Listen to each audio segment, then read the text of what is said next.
Oke Pak, izin seperti ini aja ya, karena ini ada kendala teknis. Oke, nah kita mulai dari IPM atau Integrated Pest Management. Nah, bahasa Indonesianya pengendalian hama terpadu. Nah, pengendalian hama terpadu ini adalah melakukan pemeliharaan yang terus menerus dan melalui kebersihan ruang penyimpanan. Jadi Bapak Ibu mungkin saat ini sudah yang ada pest control ya, silahkan dicek Bapak Ibu di komen saat ini sudah bekerja sama atau belum ya. Nah ini dari bedside ini dari rumah sakit atau hotel ya? Rumah sakit. Rumah sakit mana Bu? Rumah sakit.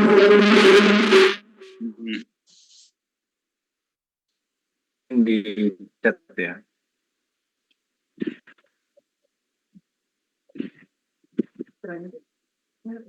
Oke, kalau sudah kira-kira sudah bekerja sama dengan pest control PT mana? Nah, ini ada nih ya, sudah Pak. Bahkan report sampai 300 per harinya. Wah, sudah ada laporannya. Rumah sakit Bethsaida Gading Serpong. Nah, ini Tangerang. Ini berarti dari Tangerang. Kalau pengendalian hama dilakukan sendiri, apakah boleh Pak? Nah, ini tergantung resiko ya Pak Sodiat. Jadi memang ada sebagian ya yang masih melakukan pengendalian hama secara mandiri. Jadi kalau misalnya kan di sini kebetulan pengendalian hama ya, pengendalian hama itu nggak hanya di catering, ada yang dari rumah sakit, hotel ya, lalu industri. Biasanya kalau catering-catering yang masih kecil ya, sekitar porsi 20 porsi, 50 porsi, 100 porsi per harinya, nah itu masih melakukan pengendalian secara mandiri.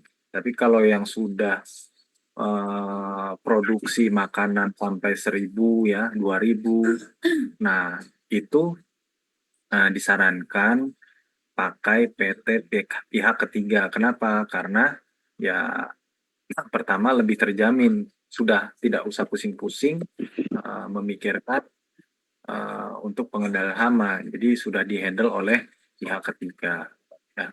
Mungkin untuk pertanyaan nanti ya bisa di akhir. Oke, saya lanjut dulu. Nah, tadi ada yang sudah, lalu pest control mandatory di hotel, Don. Nah, ini juga nih, ada yang dari hotel. Oke.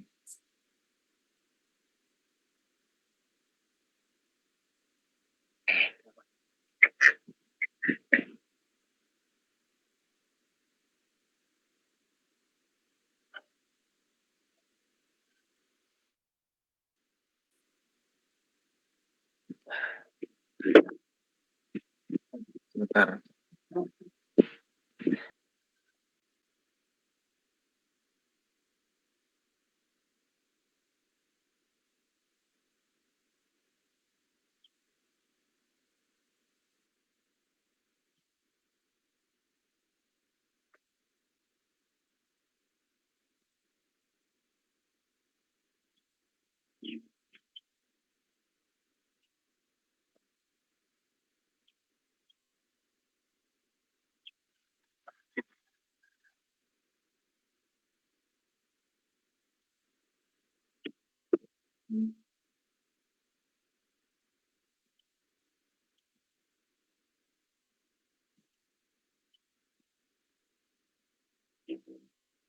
Halo, oke, lanjut lagi ya. Nah, penggunaan insektisida harus sesuai dengan kriteria. Nah, penggunaan insektisida yang dilaksanakan dengan kondisi pertama terjadi epidemi atau KLB. KLB itu kejadian luar biasa. Intensitas penularan yang tinggi, penularan banyak terjadi di dalam rumah atau ruangan ya. Insektisida yang digunakan harus sesuai syarat ya dari WHO, Kementan, lalu mengacu pada pedoman Kemenkes ya, sesuai dengan pedoman manajemen resistensi ya, susceptibility atau kerentanan. Jadi yang tadi Pak coba ada yang bertanya ya, jadi bahannya apa? Nah, sesuai dengan kerentanan, jangan sampai obat untuk nyamuk ya, kita pakai untuk kecoa, lalu kita pakai untuk tikus. Nah, itu kan nanti dia malah menjadi resisten. Resisten itu Pak, kebanyakan kalau di dapur itu ya, kita melakukan pengendalian itu tidak di manajemen, artinya semprot, hamanya nggak mati, akhirnya dia resisten. Resisten itu dia sudah kebal. Ini kalau Bapak Ibu di sini habis berobat di puskesmas ya, berobat di puskesmas lalu dikasih paracetamol, balik-balik puyeng yang nggak sembuh-sembuh, bisa jadi sudah resisten. Jadi dan itu hamanya sudah kebal, harus sampai 3 tahun atau sesuai dengan tes ya. Lalu lokasi pengolahan pangan harus jauh dari limbah, polusi, banjir, hama, dan sarangnya. Jadi tempat pengolahan pangan Bapak Ibu ya, yang tadi dari rumah sakit nggak boleh dekat TPS atau satu jalur dengan TPS ya. Jadi eh, biasanya kalau di tempat pengolahan makanan itu ada jalur ya, ada jalurnya sendiri. Dan itu jalur keluar masuk itu nggak boleh berdekatan dengan eh, risiko yang menyebabkan terkontaminasi. Jadi ada juga nih kita ke dapur di depannya dia sambil punya bengkel, aksesnya berbeda ya itu. Oh dari polusi, genangan banjir, nah ini di sama pada umumnya itu nggak boleh di catering itu di daerah banjir, harusnya jauh dari banjir. Oke, lalu hama dan sarangnya jangan sampai Bapak Ibu mengolah makanan cateringnya di atasnya itu memelihara bucer murah ya, beo. Nah itu nggak boleh. Jadi harus steril tempatnya ya. Jangan sampai ada Pak, Bapak Ibu. Saya pernah mau ke daerah dapur, di depannya ternyata ada apartemen, apartemen kucing ya. Ada 3 tingkat, ke sampingnya sampai 15 kurang lebih ada kucing. Nah itu nggak boleh. Jadi kalau mau memelihara silahkan, tapi jangan di area atau lokasi dapur. Ya, nah, uh, kegiatan ini yaitu memberikan informasi terkait definisi biologi, ekologi, dampak, dan cara pengendalian yang nantinya akan meningkatkan kewaspadaan dan kesadaran. Nah, pengertian hama. Hama adalah organisme hidup yang mengganggu manusia dalam beberapa hal dan cara. Jadi di sini ada hama. Nah, kenapa disebut hama? Karena dia merusak sarana prasarana. Jadi ada kabel digigit ya, sepatu, lemari ya, beras, apalagi apa aja yang bisa dimakan, semua digigitin. Jadi dia merusak sarana prasarana. Lalu kaitannya dengan masalah kesehatan. Kesehatan ini sakit perut, diare ya, lalu keracunan. Nah, itu juga bisa menyebabkan angka kesakitan. Jadi si hama ini harus dikendalikan, alasannya itu. Bisa bayangkan kalau terjadi keracunan makanan, nah, kan kaitannya dengan hukum ya. Nah ini, jadi bisa kita lihat itu ada ngetok ini kan itu artinya kaitannya dengan hukum. Jadi misalnya ya, misalnya terjadi keracunan makanan, otomatis nanti dari pihak yang keracunan makanan melapor ke penegak hukum, lalu dilakukan BAP sampai dengan tindak lanjut, tanggung jawab, nah kan panjang urusannya itu. Nah, saya mau tanya ini ke bapak-bapak yang di sini. Oke, di sini ada Pak siapa ya? Saya mau tanya. Ibu Siti Nurhoriyah ya. Bu Siti, boleh dinyalakan?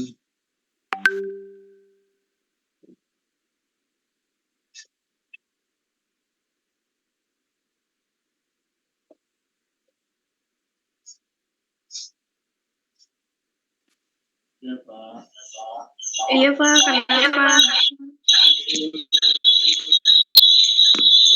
Ya, Bu Siti kerja di mana Bu? Kalau boleh tahu?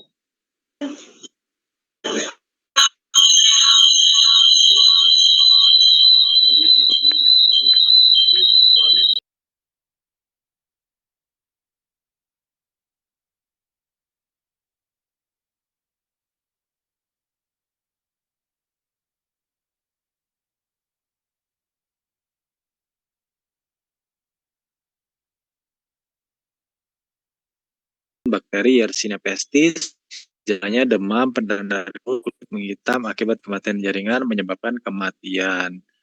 Lalu ingat, seekor tikus rumah bisa masuk melalui lubang sekecil 2,5 cm, sedangkan tikus got masuk melalui lubang 3 cm. Jangan biarkan ada celah. Cara yang paling efektif mencegah masuknya tikus dengan menjaga tikus di luar. Menghalangi tikus dari kebutuhan dasarnya, makanan, air, dan sarang, mengurangi kemungkinan adanya aktivitas tikus. Nah, ini metode treatmentnya sanitasi, konstruksi, lem, pengumpanan, dan racun. Ibu, ini saya agak cepat sedikit ya karena mudah agak sore nih. Nah, ini kecoa atau lipas. Nggak tahu kenapa nih Bapak Ibu, saya sering catering ya, restoran, hotel Pak. Itu sering sekali ketemu dengan kecoa. Mungkin tadi Bu Ica juga sudah cerita, sampai ribuan saya ketemu kecoa itu. Uh, Hotel juga pernah di tempat mesin cuci piringnya menjadi sarangnya si kecoa. Tidak menyukai cahaya kecuali menjelang kawin, menyukai area setelah dan retakan, terhadap pergerakan udara. Beberapa spesies bisa terbang kecuali kecoa Jerman dan Oriental. Kecoa Jerman itu yang ukurannya kecil ya, nggak bisa besar dia ukurannya kecil. Itu khusus, memang biasanya ada di daerah dapur. Oriental itu yang seperti di rumah-rumah yang seperti kurma ya. Nah, itu hidup berkelompok, suka beristirahat pada tempat tinggi, menyukai tempat yang lembab dan hangat, memakan segala makanan dari bahan yang organik yang membusuk. Nah, ini siklus hidupnya ya. Ini apa? Telur kecoa. Nah, Bapak Ibu tadi harus tahu kecoa Jerman ya. Kecoa Jerman ini nih, itu bisa dilihat telurnya. Nah, itu yang paling sering ditemukan. Biasanya di engsel pintu ya, lalu engsel lemari, tumpukan piring ya. Nah, ini metode treatment kecoa, sanitasi, konstruksi, divakum Bapak Ibu, lalu perangkap lem, pengumpanan, residual treatment. Lanjutnya lalat, ada lalat besar dan lalat kecil ya.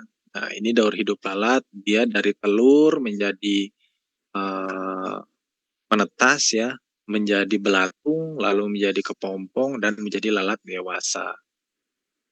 Nah, ini penyakit akibat lalat atau miasis. Sumber investasinya tempatan berkembang biaknya biasanya daerah sampah. Singgahnya itu dia biasanya di ranting-ranting, pohon-pohon ya.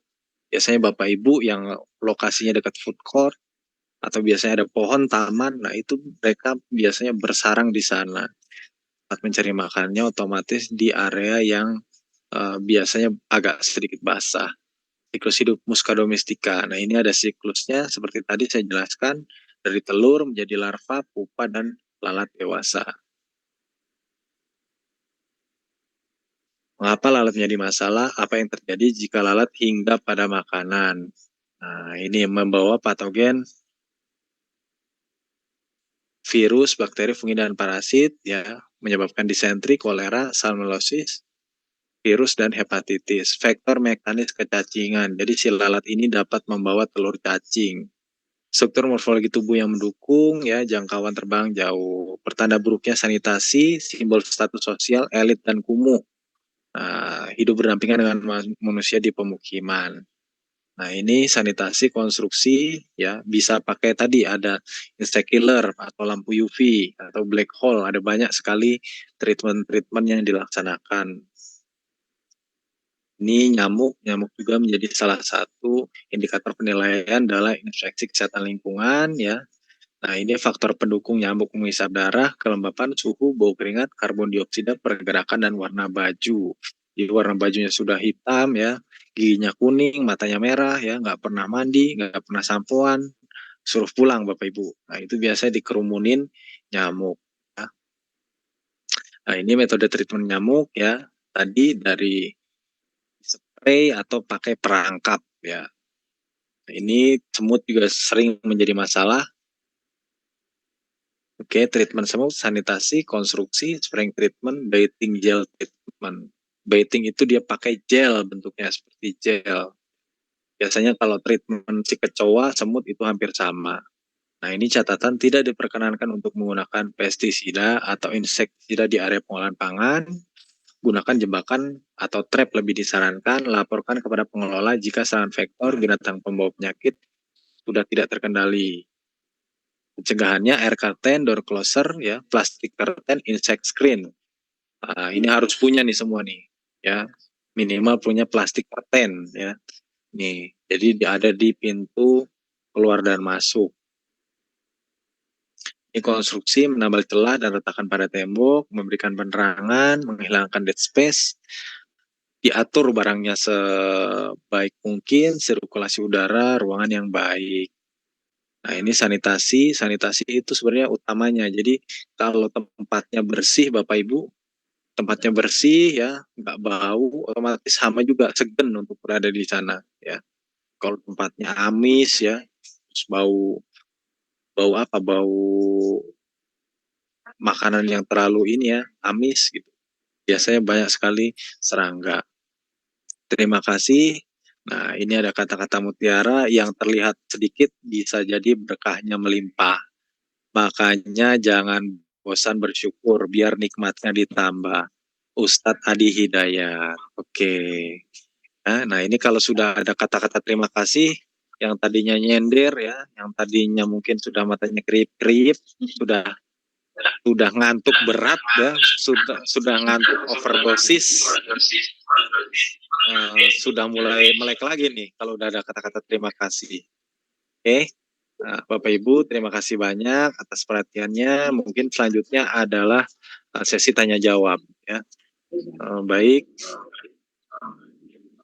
Bapak Ibu mungkin bisa dimulai ya untuk sesi tanya jawab. Silakan Bapak Ibu yang punya pertanyaan